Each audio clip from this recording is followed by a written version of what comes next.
First reading, Acts chapter 9 verse 31 to 42. 31 The churches throughout Judea, Galilee, and Samaria were now left in peace, building themselves up and living in the fear of the Lord. Encouraged by the Holy Spirit, they continued to grow. It happened that Peter visited one place after another and eventually came to God's holy people living down in Lydda. There he found a man called Aeneas, a paralytic who had been bedridden for 8 years. Peter said to him, "Aeneas, Jesus Christ cures. You first get up and make your bed." Aeneas got up immediately. Everybody who lived in Lydda and Sharon saw him, and they were converted to the Lord. At Jaffa there was a disciple called Tabitha, or in Greek, Dorcas, who never tired of doing good or giving to those in need. But it happened that at this time she became ill and died, and they washed her and laid her out in an upper room. Lydda is not far from Jaffa, so when the disciples heard that Peter was there, they sent 2 men to urge him, "Come to us without delay." Peter went back with them immediately, and on his arrival they took him to the upper room, where all the widows stood round him in tears, showing him tunics and other clothes Dorcas had made when she was with them. Peter sent everyone out of the room and knelt down and prayed. Then he turned to the dead woman and said, "Tabitha, stand up." She opened her eyes, looked at Peter and sat up. Peter helped her to her feet.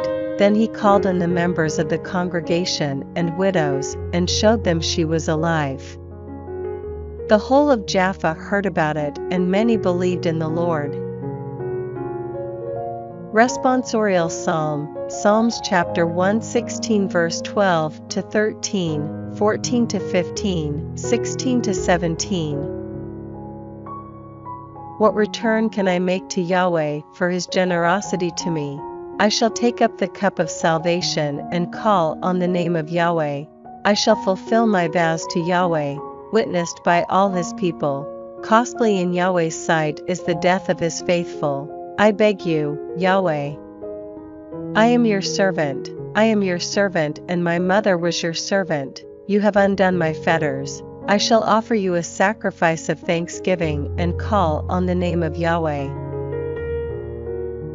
Gospel, John chapter 6 verse 60 to 69.